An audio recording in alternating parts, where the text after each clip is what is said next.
नमस्कार दोस्तों, मैं हूं आपका एआई होस्ट। आज मैं आपको एक सच्ची कहानी सुनाने जा रहा हूं। एक ऐसी कहानी जिसने पूरे देश को हिला दिया। यह कहानी है कर्नाटक के दावणगेरे जिले के एक छोटे से कस्बे नियामत की। यहां एक व्यक्ति रहता था, विजय कुमार। पेशे से बेकरी और मिठाई की दुकान चलाने वाला। उसका सपना था कि वह अपना कारोबार बढ़ाए, मिठाई और स्नैक्स की दुकान को एक ब्रांड में बदल दे। इसके लिए उसे कुछ पैसों की जरूरत थी, इसलिए वह बैंक गया, सिर्फ 1 लाख का लोन मांगने। लेकिन बैंक ने उसे ये कहते हुए मना कर दिया, आपकी सिविल स्कोर खराब है, हमें भरोसा नहीं कि आप समय पर पैसे लौटा पाएंगे। वह गिड़गिड़ाया, रोया, हाथ जोड़े, बोला, मेरी दुकान देख लीजिए, मेरी मेहनत देख लीजिए। लेकिन बैंक के अफसरों ने मना कर दिया, हमें डॉक्यूमेंट्स पर भरोसा है, आपकी बातों पर नहीं। मायूस होकर वो लौट आया, लेकिन उसके दिल में एक आग जल चुकी थी। उसने सोचा, क्यों ना इस बैंक को ही लुट लिया जाए, फिर न तो लोन की जरूरत होगी ना ही ईएमआई भरने की। और फिर विजय कुमार ने मनी हाइस्ट वेब सीरीज देखी, जिससे उसकी सोच बदल गई।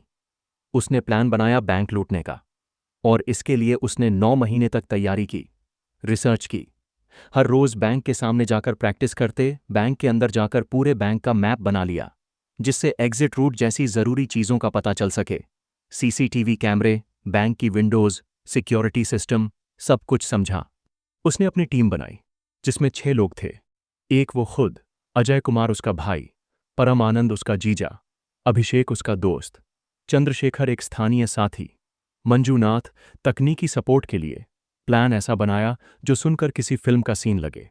25 अक्टूबर 2024, शुक्रवार बैंक बंद होने के बाद रात को वो लोग बैंक में एक खिड़की को तोड़कर घुस गए, क्योंकि 26 को चौथा शनिवार था और 27 रविवार, मतलब 2 दिन बैंक बंद रहने वाला था।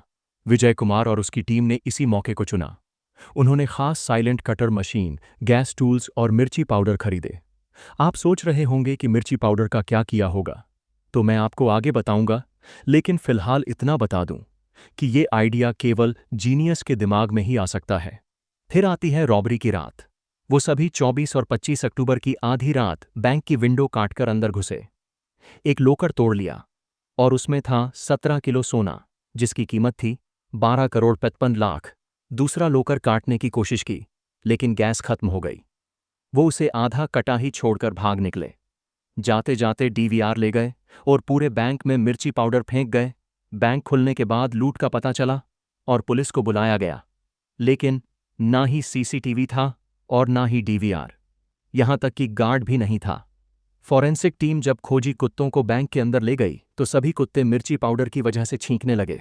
कोई सुराग नहीं मिल पा रहा था। महीनों बीत गए। नवंबर, दिसंबर, जनवरी, फरवरी, मार्च आ गया। एसपी उमा प्रसाद, डीआईजी बी रमेश, एएसपी वर्गस जांच में लगे रहे, पर कोई सुराग नहीं मिला। पुलिस ने 50 किलोमीटर के कैमरे खंगाले, हजारों कॉल रिकॉर्ड्स चेक किए, लेकिन 5 महीने तक कुछ हाथ नहीं आया। तभी पुलिस को एक कॉल आया, तमिलनाडु से। एक व्यक्ति ने बताया, विजय कुमार नाम का आदमी अचानक अमीर हो गया है, दोस्तों को मकान गिफ्ट कर रहा है, खुद का भी शानदार बंगला बना लिया है। पुलिस विजय तक पहुंची और उससे पूछताछ की। शुरुआत में तो वो पुलिस को गुमराह करता रहा, लेकिन बाद में वो हिसाब नहीं दे पाया। पैसे कहां से आए? जब पुलिस ने दबाव डाला तो विजय टूट गया। उसने सब कुछ कबूल कर लिया।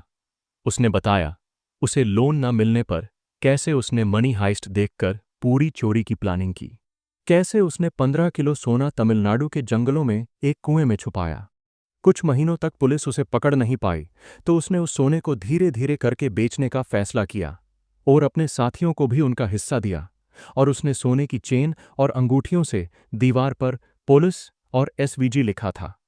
आखिरकार पुलिस ने 16 किलो से ज्यादा सोना बरामद कर लिया और विजय समेत उसकी पूरी टीम को गिरफ्तार कर लिया।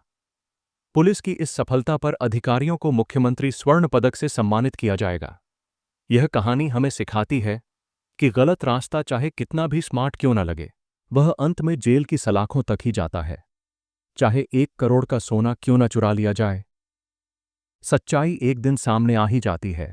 विजय कुमार अगर अपने ख्वाब को मेहनत से पूरा करता तो शायद आज वो एक सफल कारोबारी होता, न कि सलाखों के पीछे एक कैदी। अगर आपको ये कहानी पसंद आई तो वीडियो को लाइक करें, चैनल एआई एक्सप्लेन्ड को सब्सक्राइब करें और बेल आइकन दबाएं ताकि अगली बार जब मैं किसी और सच्ची क्राइम स्टोरी के साथ लौटूं तो आपसे कोई अपडेट मिस न हो। धन्यवाद।